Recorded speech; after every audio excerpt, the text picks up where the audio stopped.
You know, when I look around at all the entrepreneurs who are grinding it out, spending 70 to 80 hours per week growing their business, you have to ask yourself the question, at what cost? Hi, my name's Tim Uchuk, and in this podcast, we're going to be exploring the tools, tactics, and strategies for crushing it and scaling your business without making the ultimate sacrifice of your time and freedom.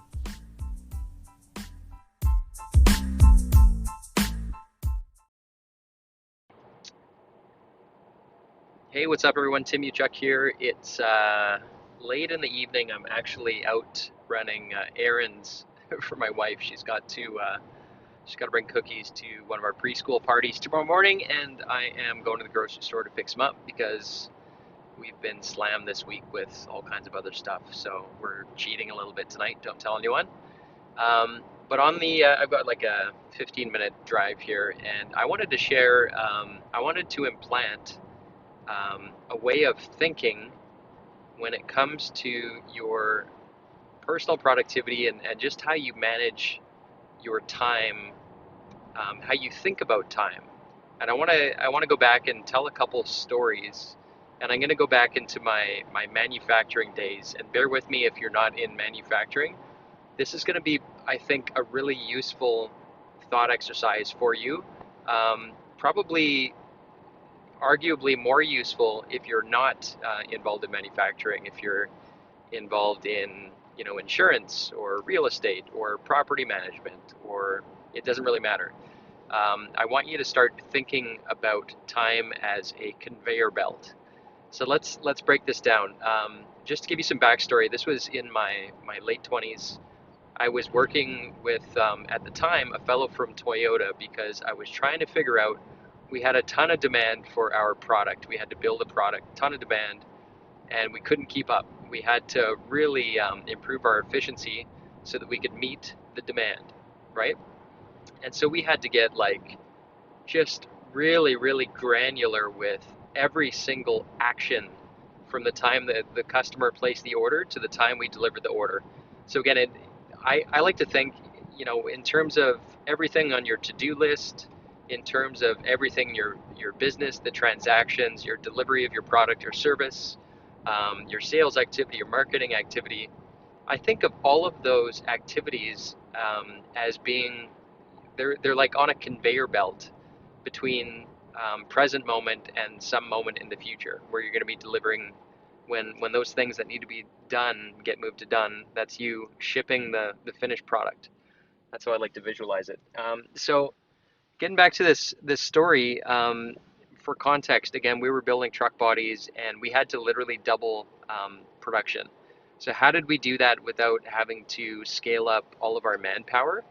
We actually, if you can picture it, we would draw a map on a piece of paper of the area, the cell where they were building and fabricating a section, and I would film it, so I would record it, and we would watch it, and we would literally trace all of the steps that were taken from whoever's working. So he would start at a spot, and we would draw a line from that spot to the next spot to the next spot, and these lines are called the spaghetti diagram.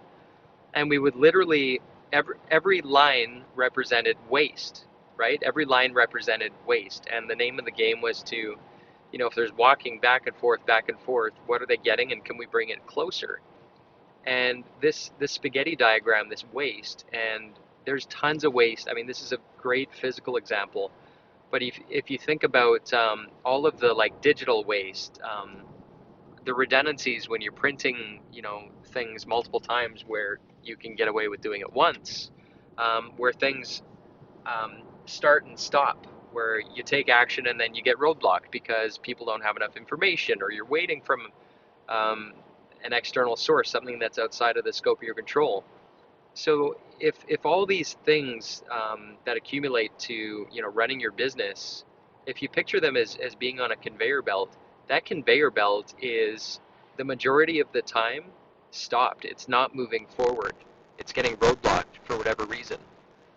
And this, again, looking at the spaghetti diagram, circling back to this fellow I'd worked with from Toyota, from prior to working with him, I was a much more I think, patient person.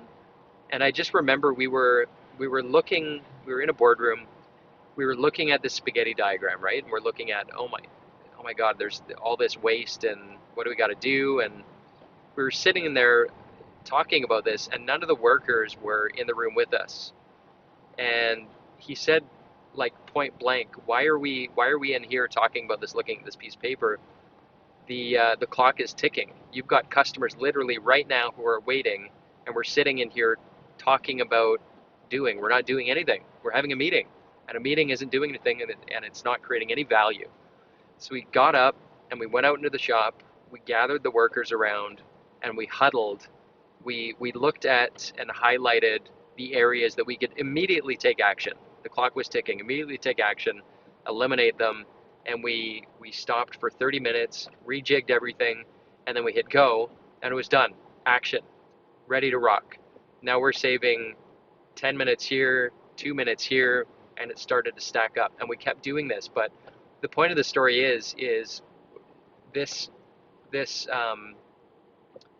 this thought in the back of your head of that conveyor belt and the clock not stopping and customers waiting for you to deliver value. And again, we're talking about a manufacturing example here, but I literally think about this in any facet of your business where um, from the point that the customer sends the signal for whatever you're delivering product or service, everything that's not creating value for the customer is waste.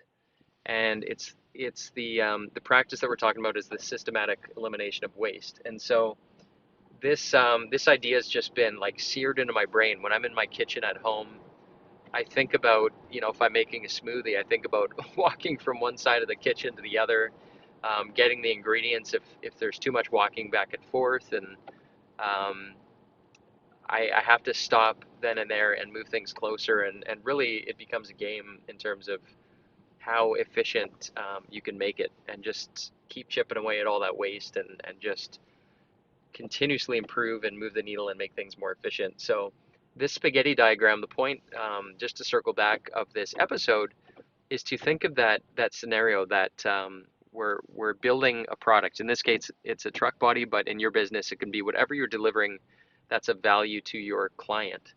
And picture all of the back and forth. If you're on your computer, there might be back and forth and printing stuff out and searching.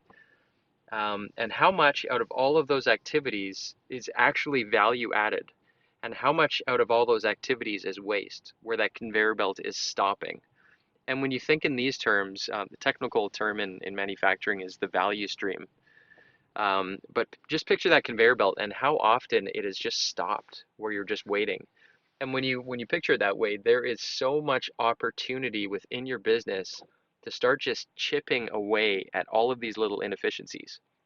And the funny thing is when I first learned about this kind of stuff, where we talked about, leaning out an organization and making it really, really efficient, our employees were scared because they thought it meant we're going to start laying people off and making things super lean, cut out all the fat. And really what I found was that the opposite is true. It was the systematic elimination of waste by making their jobs easier. So less walking, less struggle, less redundancy, eliminating non-value added activities made their work actually easier. And they got more engaged, they spent more of their time solving problems, and it became like a game.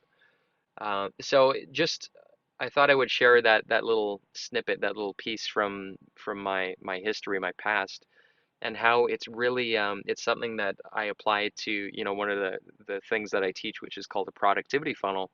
It's really that. It's the gamifying essentially all that stuff that needs to be done, and how can we optimize that conveyor belt so that you're shipping, your present self is shipping the highest value tasks to your future self, right? So when you're organizing your tasks for the week or for the day, you are organizing them in such a way that those things are going to move forward, the conveyor belt is not going to stop, and you're prioritizing by the highest value items and tasks first in priority of, bang for your buck.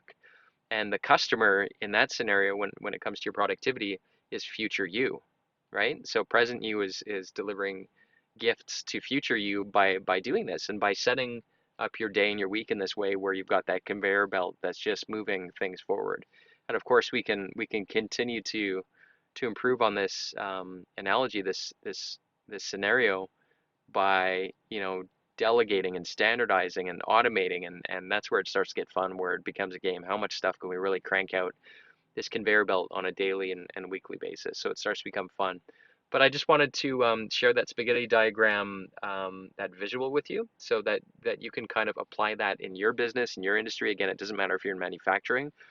It's just as useful, because really it's all about eliminating waste and focusing on the value-added activities, the stuff that if your customers or clients were following you around with one of those reality show cameras, what are the things that you do throughout the day that they'd be willing to pay you for? In other words, the value-added stuff, and what's all the stuff that's just waste? It's not adding any value to your clients, and that's the name of the game. So, anyways, hope that was useful. I'm at the grocery store here, and I will catch up with you later.